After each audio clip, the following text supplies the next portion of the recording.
ناظرین کرام السلام علیکم۔ موسیٰ سعید آپ کی خدمت میں حاضر ہوں اس سیگمنٹ کے ساتھ کہ 10 تاریخ کو اچانک رات کے 10:30 بجے بجلی چلی گئی اور 2 دن تک پورا ملک جو ہے یہ تاریکی میں ڈوبا رہا۔ ایک دن کے بعد بمشکل کچھ دیر کے لیے لائٹ آتی تھی۔ میں تو بھی یہ بہاولپور کے حوالے سے جو باہر سے بھی مجھے اطلاعات ملی ہیں میں اس کے حوالے سے آپ کی خدمت میں بتا رہا ہوں۔ تو مجھے اور اس کا ابھی تک وہ وجہ سامنے نہیں لائی جا سکی کہ یہ اتنا پاکستان کی تاریخ میں سب سے یہ طویل جو ہے یہ بجلی کا بریک ڈاؤن کیوں ہوا۔ یہ ایک بہت ہی افسوسناک بات ہے کہ ایسا کیوں ہوا۔ تو مجھے واقعہ یاد آ گیا۔ موجودہ ہمارے وزیر ہیں عمر ایوب صاحب جو گوہر ایوب کے فرزند ہیں اور صدر جنرل ایوب خان کے پوتے ہیں، اور یہ تقریباً تمام ہی حکومتوں میں یہ وزیر بنتے چلے آئے ہیں۔ نواز شریف کی حکومت میں بھی وزیر تھے، پھر مشرف کی حکومت میں بھی یہ رہے۔ ان کا بڑا طویل تجربہ ہے وزارت کا، اور ان کے دادا تو پھر حکمران رہے، ان کے والد بھی اسپیکر رہے، وزیر بھی رہے، وزیر خارجہ بھی رہے ان کے والد کرام۔ تو یہ خاندان ہے جو کہ پاکستان پر جو ہے بہت عرصہ یعنی ابتدا ہی سے، ایوب خان تو ابتدا میں ہی ڈیفنس منسٹر ہوتے ہوئے، یہ اپنا کمانڈر ان چیف ہوتے ہوئے وہ ڈیفنس منسٹر بھی انہیں جو تھا وہ بنا دیا گیا تھا غلام محمد، گورنر جنرل غلام محمد کے زمانے میں، جس کے ذریعے سے وہ تمام کابینہ کو انڈر پریشر رکھتے تھے غلام محمد کے لیے۔ تو وہ ایک اتنا زبردست جو ہے تجربے کار ان کے زمانے میں، اور یہ میں یہ سمجھتا ہوں کہ اگر یہ کسی ڈیموکریٹک کنٹری میں یہ واقعہ ہوا ہوتا تو یہ وہ وزیر از خود جو ہے وہ اس سے ریزائن کر جاتے ہیں، اس لیے کہ اس سوسائٹی میں ایسا رکھنا ممکن نہیں تھا۔ لیکن پاکستان کی جو سول سوسائٹی ہے وہ اتنی کمزور تر کر دی گئی ہے کہ یہاں پر کوئی پوچھنے والا ہی نہیں، اور بیسیوں حادثات ہو جاتے ہیں، بڑے بڑے حادثات ہو جاتے ہیں۔ وہ دیکھیں شیخ رشید کے زمانے میں ریلوے کے کتنے حادثات ہوئے، تو وہ پھر بھی دھڑلے سے وزارت کو چلاتے رہے، اور آج کل وہ وزیر داخلہ بھی ہیں۔ اور پھر ان کے وزیر داخلہ کے ہونے کے دوران بھی آپ دیکھیں کہ 2 بڑے واقعات ہو گئے۔ ایک پی ٹی آئی کا کارکن جو ہے وہ اسلام آباد میں، کیپٹل ہے اسلام آباد میں، کہ اگر کیپٹل میں یہ صورتحال ہے تو دور دراز دیہاتوں میں کتنا ظلم ہوتا ہوگا، کتنی زیادتی ہوگی، اسٹیٹ مشینری کیا کرتی ہوگی۔ یہ ایک سوچنے کی بات ہے، فکر انگیز بات ہے کہ اگر کیپٹل میں یہ بات ہوتی ہے تو وہ ایک نوجوان کو جو پی ٹی آئی کا ہی کارکن تھا، بڑا ایکٹیوسٹ تھا، جس نے اسد عمر کے ساتھ بہت کام کیا تھا، اور اسد عمر نے اس کو وفاقی وزیر نے پی ٹی آئی کے جو بیک بون ہیں، بہت امپورٹنٹ آدمی ہیں پی ٹی آئی کے، اور عمران خان کے بہت قریبی دوستوں میں سے، انہوں نے بھی کہا ساتھیوں میں سے کہ بھئی یہ بہت ظلم ہوا، زیادتی ہوئی، لیکن اس کے بارے میں ابھی پتہ نہیں کہ بھئی اس کی انکوائری رپورٹ کیا ہوئی، کیا، اور اس کا پتہ بھی نہیں چلے گا، اس لیے کہ یہ کچھ کر نہیں سکتے، یہ کر نہیں سکتے، ان میں صلاحیت نہیں ہے۔ اس لیے میں یہ کہتا ہوں کہ بھئی اس پر تو منسٹری جو ہے وہ اب شیخ رشید صاحب کو ریزائن کر دینا چاہیے تھا، ریلوے کے جو اتنے بڑے بڑے حادثات ہوئے تھے۔ پھر اب یہ 2 حادثات پھر وہ آپ دیکھیں کہ یہ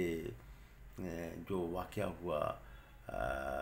کوئٹہ کا واقعہ ہوا،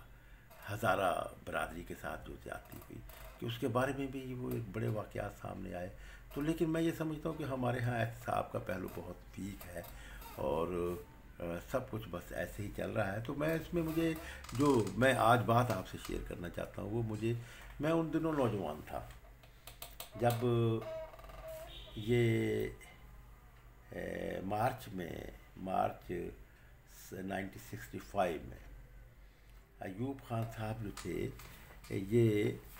چائنا کے ساتھ تعلقات ہمارے ڈیولپ ہو گئے تھے بہت اچھے، امریکہ کی مرضی کے خلاف ایوب خان نے یہ سٹیپ اٹھائے تھے قومی مفاد میں۔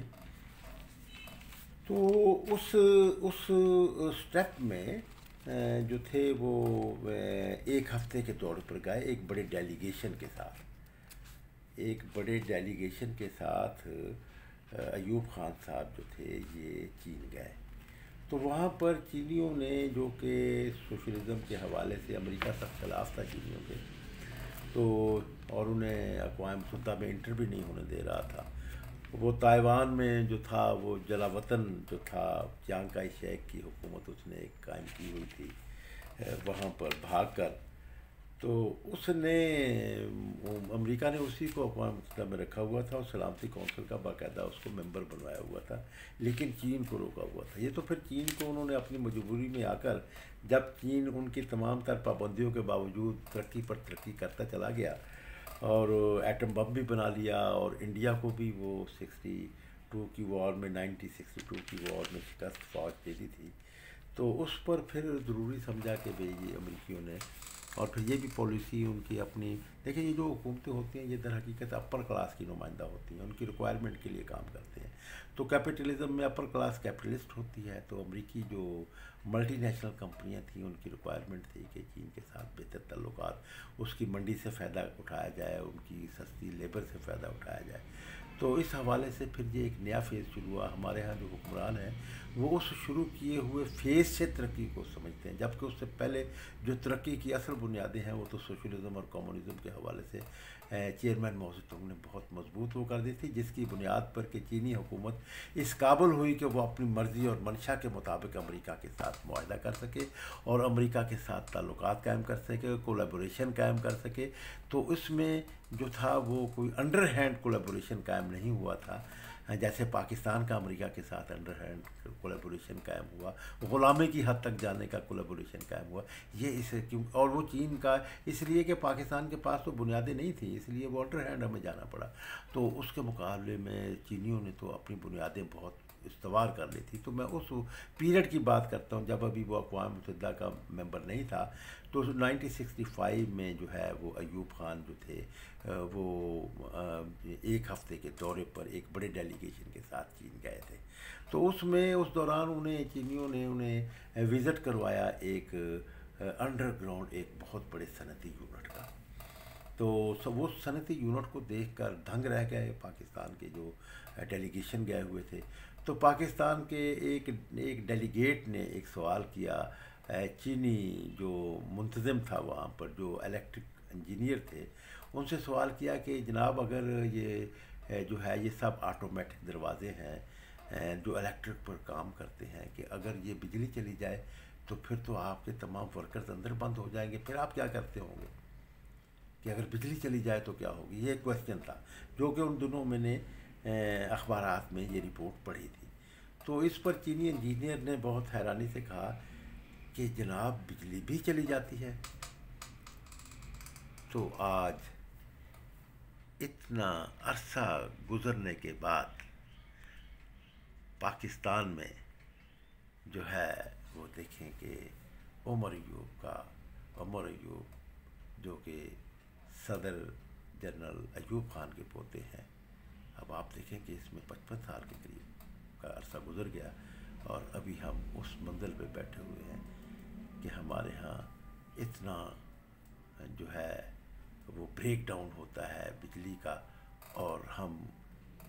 کئی روز گزرنے کے بعد بھی اس نتیجے پر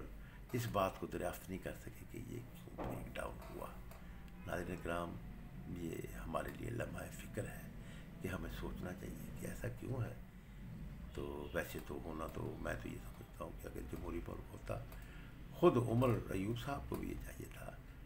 کہ وہ اس کو اپنی ذمہ داری کا کو تسلیم کرتے ہوئے کہ یہ ان کی وزارت نے صحیح کام نہیں کر سکی اور پاکستان کے لوگوں کو اتنا مشکل حالات سے دوچار ہونا پڑا، تو ناظرین کرام انہیں تو آج خود مستعفی ہو جانا چاہیے تھا، لیکن ہمارے ہاں کیونکہ ڈیموکریٹک نہیں، یہاں پہ جو ہے وہ آمرانہ جو ہے وہ روایات قائم ہیں، اور ہم اپنے آپ کو، ہمارے جو وزیر ہیں، ہمارے جو حکمران ہیں، یہ اپنے آپ کو بادشاہ سمجھتے ہیں، عقل کل سمجھتے ہیں، اور یہ کسی بھی قسم کے احتساب سے جواب دہی نہیں مانتے، اگرچہ یہ احتساب کرنا چاہتے ہیں۔ ناظرین کرام، میں آپ کا شکر گزار ہوں، میرے خیالات آپ کو پسند آئیں تو ان کو دوستوں میں شیئر کیجیے گا، اور اس میں میری مدد بھی ہو جائے گی کہ آپ میرے چینل کو سبسکرائب کریں، تو میں انشاءاللہ بہت اچھی پروڈکشن دینے کی خواہش رکھتا ہوں کہ میں دوستوں کو ایک صحیح اور بلنٹ جو ہے بولڈ قسم کا میں جو ہے وہ انالیسس پیش کروں اور حالات پیش کروں۔ شکر گزار ہوں آپ دوستوں کا کہ آپ نے مجھے سماعت فرمایا۔ میری ویڈیو کو آپ دیکھ کر فیڈ بیک ضرور کیجیے گا۔